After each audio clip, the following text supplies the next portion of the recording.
पंचासीन संत वृंद ब्रज की वृंदावन की बरसाने की पवित्र धरती से पधारे हुए इस मंच को प्राण फूंकने वाले सभी ब्रजवासी विद्वज्जन संतजन हमारे व्यासपीठ पर बैठे हुए व्यास जी जो भगवत स्वरूप हैं, जो इस कार्यक्रम के देवता की तरह हम सबके वंदनीय हैं, जिन्हें हम ठाकुर जी के नाम से जानते हैं, जो भारत में ही नहीं बल्कि विदेशों में भी जिनकी कथाएं चलती हैं और हम तमाम चैनलों के माध्यम से इनकी कथाओं का श्रवण कर रहे हैं। ऐसे प्रेमास्पद श्याम सुंदर जी, उन्हीं के अनुज बैठे हुए हमारे प्यारे पाठक जी, रासलीला के सभी महानतम कलाकार, मुझे लगता है भगवान की कृपा से ही औंधी गांव में ये पूरा ब्रिज पधारा हुआ है।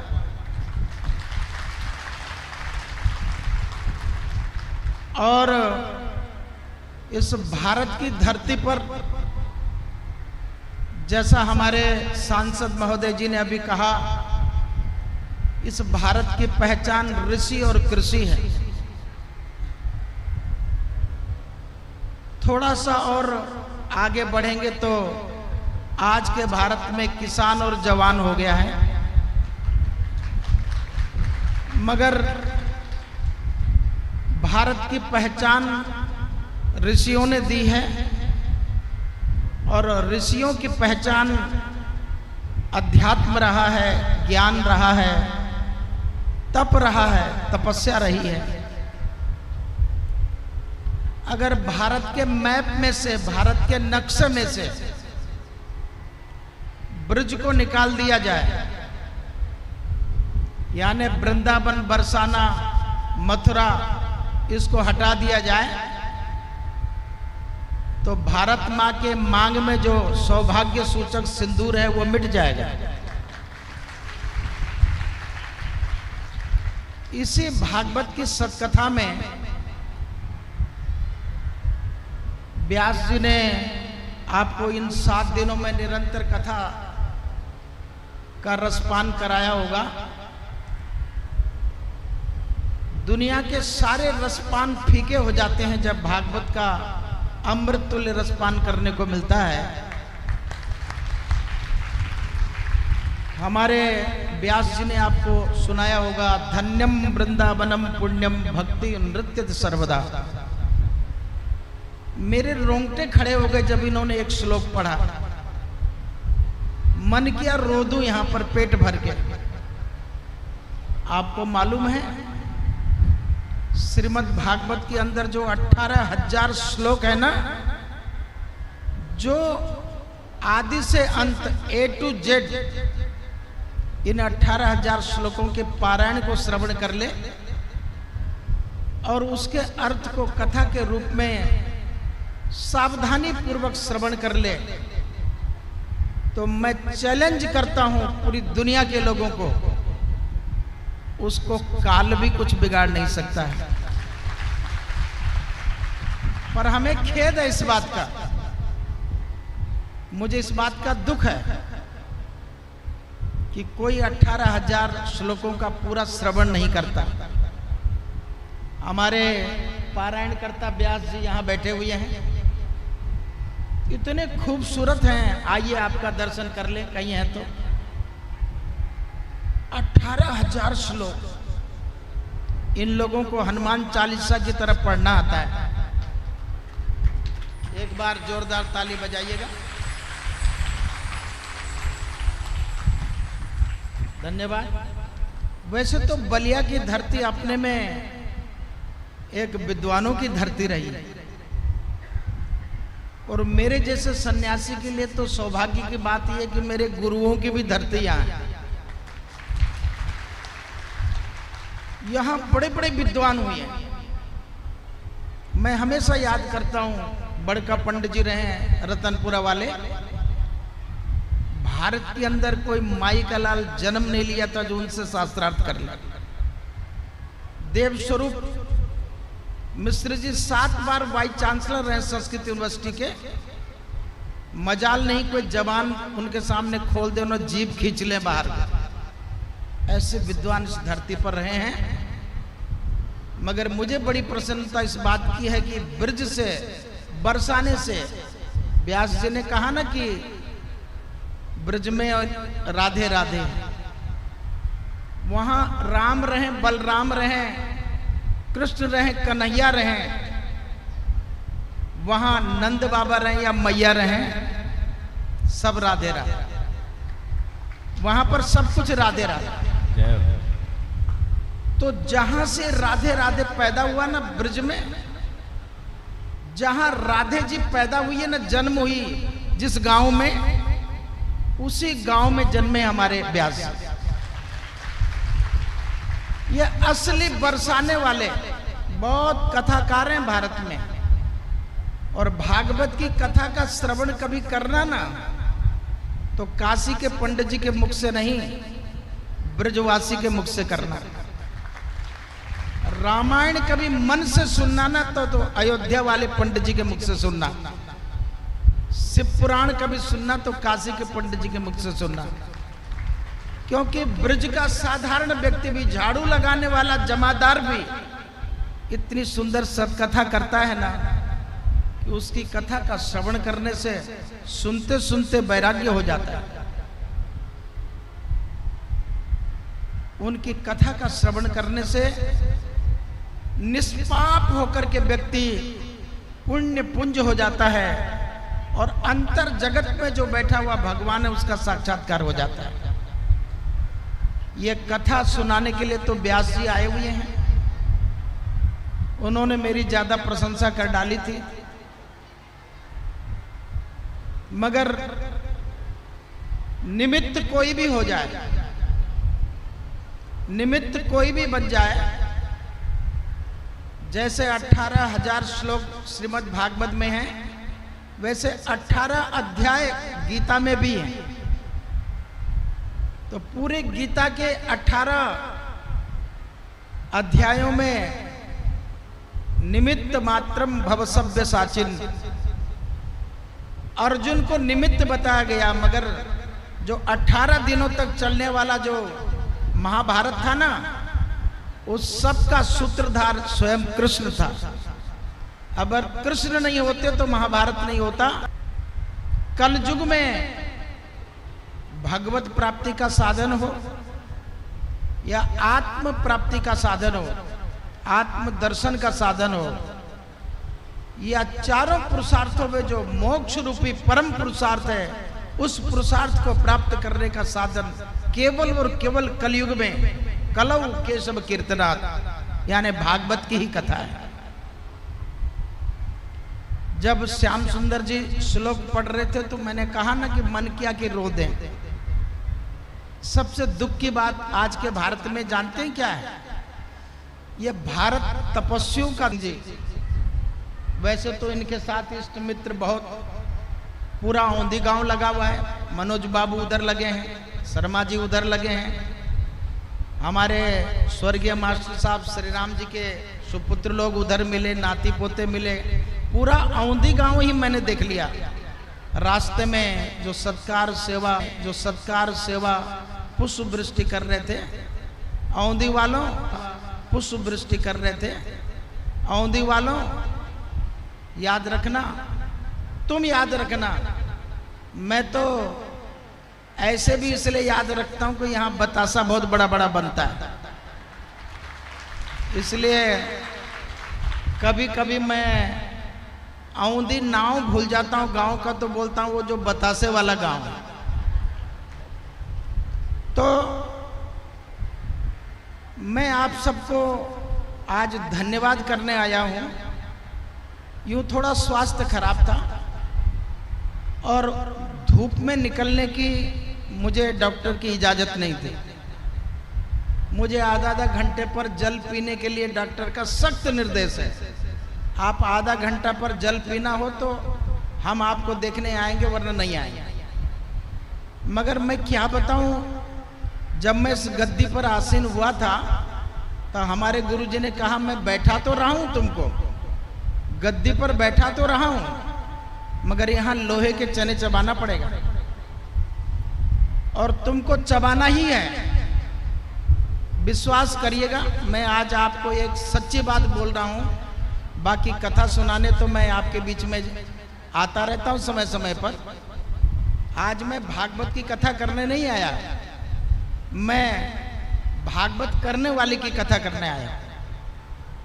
कि श्याम सुंदर जी से मैंने ही निवेदन किया, मैंने ही रिक्वेस्ट किया था, श्याम सुंदर जी आप औंधी गांव में जरूर आइए, वो मेरा अपना गांव है, बलिया की मिट्टी से मुझे बड़ा लगाव है, आप यहाँ एक बार जरूर कथा करिए। और देखिए ना, इसलिए अवधेश सिंह भी, हजौली के तमाम लोग मैंने यहाँ देखे, धनंजय वगैरह देखे, परशुराम वगैरह देखे, मास्टर साहब यहाँ पर मेरे स्वागत में ही तैयार थे। आलमपुर से करनेश जी दिखाई दे रहे हैं, आरएन सिंह और तमाम चिलकहर के बाबू लोग कुछ तो पिछुआ ही बैठल हुए। मतलब कहने का मेरा अभिप्राय जानते हैं क्या है, ये कथा की जो गंगा यहाँ बह रही है, इस कथा की गंगा को, यानी जैसे धरती पर गंगा को लाने का श्रेय भगीरथ को था, वैसा इस कथा को यहाँ कराने का श्रेय सर्वजीत सिंह को हो सकता है। मगर एक चीज मैं आपको बता दूं, ये गंगा मिलेगी कहाँ, ये श्रेय मुझको जाता है। ये गंगा मेरी सलाह पर यहाँ आई। और हमारे ठाकुर जी, मैं एक बड़ी बात आपको बताने जा रहा था। इनके पिताश्री का अगर आप दर्शन करेंगे ना, तो देखने से ही संत दरस जिमि पातक टराई, इनके पिताश्री का दर्शन करने मात्र से शांति मिलती। ये बचपन से ही लगभग मुझे लगता है कि 20 साल से 25 साल से मेरे साथ में, कितने छोटे रहे होंगे। तो तभी हमारे महामंडलेश्वर नाथ द्वारा मठ के पीठाधीश्वर जी पधारने, एक बार करतल ध्वनि से इनका भी अभिनंदन करिए। गिरि जी महाराज, इनका भी आगमन हो रहा है। जब कथाओं में संत आने लगे तो समझ जाएगा कि इसके बाद भगवंत ही आएंगे। ओम नमो नारायण। दीजिए आसन दीजिए, आइए बैठ जाइए, बैठिए इधर, बैठाइए, बैठा। महामंडलेश्वर जी हैं, बैठिए। देखिए बलिया वाले लोग, बहुत लोग हमसे कहे कि सरकार आप कहाँ, और इनके लिए कह रहे थे कि ये तो भारतीय जनता पार्टी के नेताजी हों, ऐसा लोग कह रहे थे। मैंने कहा देखिए, अगर संत नहीं आए ना तो भारत की पहचान बहुत जल्दी मिट जाएगी। तो ये एक महानतम अखाड़े के, उदासीन अखाड़े के महामंडलेश्वर जी हैं, महानिर्वाणी अखाड़े के महामंडलेश्वर जी में, ये आपके ध्यान में रहना चाहिए। तो मैं आपको अपनी बात खत्म करने जा रहा था, इसलिए क्योंकि मुझे भी थोड़ा सा ठाकुर जी की कथा का थोड़ा देर रसपान करूंगा।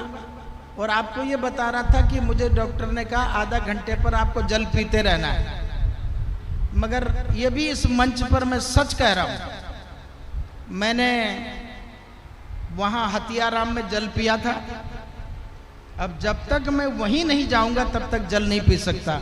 ये सिद्धपीठ की परंपरा है। कितने शिष्य तो ऐसा भी नहीं जानते होंगे कि बाबा जी को ऐसा करना पड़ा। मैं वाराणसी में ट्रेन पकड़ता हूँ, मुंबई जाता हूँ, 24 घंटा लगता है, फिर वहां उतरता हूँ, नहाता हूँ, फिर पानी पीता हूँ। और ये मैं इस मंच की सौगंध खाता हूं, मैंने अपने 30 सालों में ऐसा ही किया है, कभी रास्ते में पानी नहीं पिया। इसलिए थोड़ा मुझे लग रहा था कि पता नहीं कहीं मुझे दिक्कत ना हो, इसलिए मैंने सर्वजीत जी से कहा था। मगर इनका भाव और औंधी गांव का प्रेम, और ये जिगनी है, चिलकहर है, ये हजौली है, जितने भी मेरे अपने सिद्धपीठ की परंपरा के ग्राम समाज है, उनका भाव मुझे खींच के ले आया और ठाकुर जी का प्यार मुझे यहाँ तक बुलाया। तो मुझे बड़ी प्रसन्नता हो रही है। मैं एक बात आखिरी कहा करके, क्योंकि ये तो वाणी है, निकलती ही जाएगी। जैसे कि श्रीमद् भागवत में लिखा, यौन तप प्रविश्य मम वाच मिमाम प्रसुप्ताम, यानी भगवान जी अंतर जगत में सोई हुई वाणी को स्वयं जगाते हैं।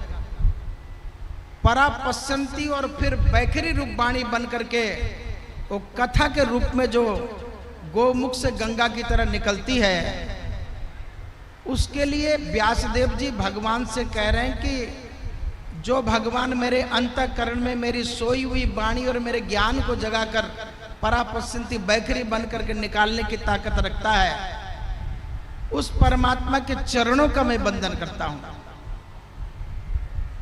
उन्होंने कहा, शक्ति धरस्य धामना, और कहते हैं अन्याश्च हस्त चरण श्रवणत्व गादीन प्राणा नमो भगवते पुरुषाय तुभ्यम। इतना खूबसूरत श्लोक हमारे ठाकुर जी पढ़ते हैं, ऐसा उच्चारण है इनका। देखिए, भागवत की कथा को हमारे गांव के पुरोहित जी से भी आप बोलेंगे ना तो तैयार हो जाएंगे करने के लिए। मगर एक बात गांठ बांध लेना, इस भागवत की कथा को हिंदुस्तान में बहुत विद्वान कर सकते हैं, मगर इस भागवत के हृदय का पाठ पढ़ने के लिए ब्रजवासियों को ही बुलाना पड़ता है। तो भागवत के 18,000 श्लोकों में तरह तरह के इसमें जो छंद हैं, अलग अलग इसमें ऋषि हैं, उनके जो देवता हैं, उनके तरीके से पढ़ने का जो अभ्यास है वो ब्रजवासियों में होता है। हमारे ठाकुर जी राधा रानी जी की जन्मस्थली पर इनका भी जन्म हुआ है, ये बरसाने वाले कहलाते हैं। मैं ठाकुर जी की इस परंपरा को नमन करता हूँ। श्रीमद् भागवत की इस पवित्र भगवत स्वरूप ग्रंथ को सर झुकाकर माथा टेकता हूँ। मंचासीन सभी लोगों का अभिनंदन करता हूँ। ब्रज से पधारे हुए सभी संतों का अभिनंदन करता हूँ। और इस आयोजन के मुख्य आयोजक बाबू उमाकांत जी और उनके सुपुत्र सर्वजीत जी, उनके अनुज और ज्येष्ठ और परिवारजनों को भी मैं साधुवाद करता हूँ। बलिया जनपद की धरती से पधारे हुए हमारे सभी शिष्यजन, सुजन, सुधीजन, श्रोताजन, सबको मैं हृदय की गहराई से आशीर्वाद करता हूँ। हमारे मस्त जी, सबसे बड़ी बात है, ये जहां आ जाते हैं वहां सब मस्त हो जाते हैं, इसलिए इनको मस्त कहते हैं। तो सांसद जी को भी साधुवाद करता हूं। हमारे सुरक्षा अधिकारीगण यहाँ पर तैनात हैं सुरक्षा में, इन सभी लोगों को साधुवाद करता हूं। एसपी डीएम साहब को मैंने व्यक्तिगत रूप से आग्रह किया है, हमारे जिलाधिकारी जी आउट ऑफ स्टेशन है, मेरा विश्वास है कि कप्तान साहब जरूर यहाँ आशीर्वाद लेने उन्हें आना चाहिए। डीएम साहब भी समय से आगे तो आ सकते हैं, मगर चूंकि मुझे समय से आना था और समय से जाना भी है, इसलिए अपनी हाजिरी लगाते हुए मैं पुनः इस मंच को प्रणाम करता हूं, वाणी को विराम देता हूं। बहुत बहुत धन्यवाद।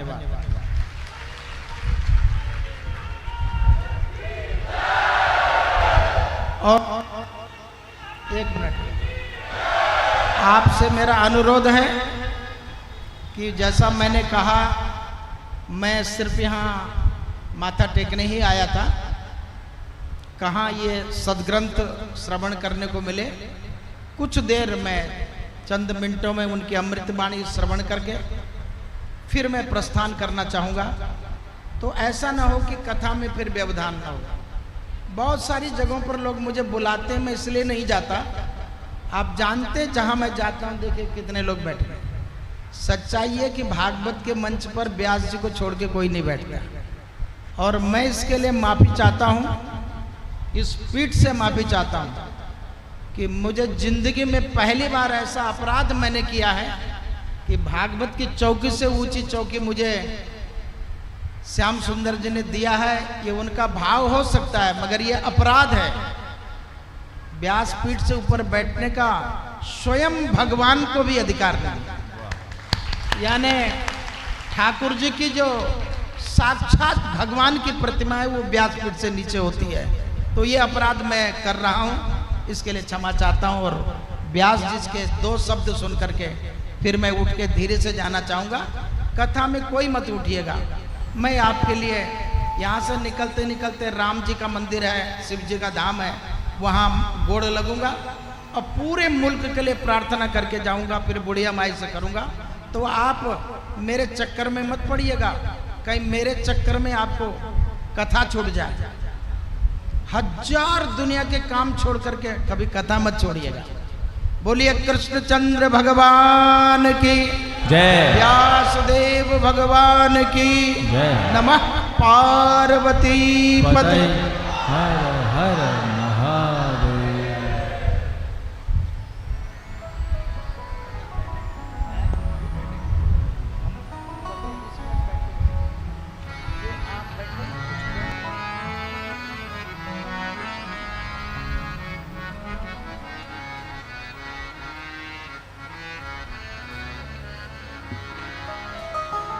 बोलिए कृष्ण कन्हैया लाल की जय हो। श्रीमद्भागवत महापुराण की जय हो।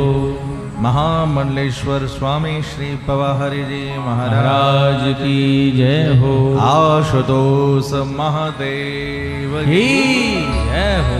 द्वारकाधीश की जय हो। नमः पार्वती पतये हर हर महादेव। हम लोगों का सौभाग्य कि आज यहाँ के इस पुनीत पावन पवित्रतम धरती पर और हम सब के बीच में हमारे पूज्य महाराज श्री पधारे हैं, और अभी उनका आशीर्वचन हम लोग श्रवण कर ही रहे थे। ये उनकी कृपा है कि स्वास्थ्य अनुकूल होता नहीं है, स्वास्थ्य अभी ठीक नहीं है, डॉक्टरों ने मना भी किया है, लेकिन उसके बावजूद भी पूज्य महाराज श्री कृपा करके हम सबको दर्शन देने के लिए पधारे हैं। हर हर महादेव, हर हर महादेव। और जैसा उन्होंने अपनी सिद्धपीठ हथियाराम मठ की जो प्रवाही परंपरा उसके बारे में बताया कि वहाँ से आए और वहीं जाकर के जल पिएंगे।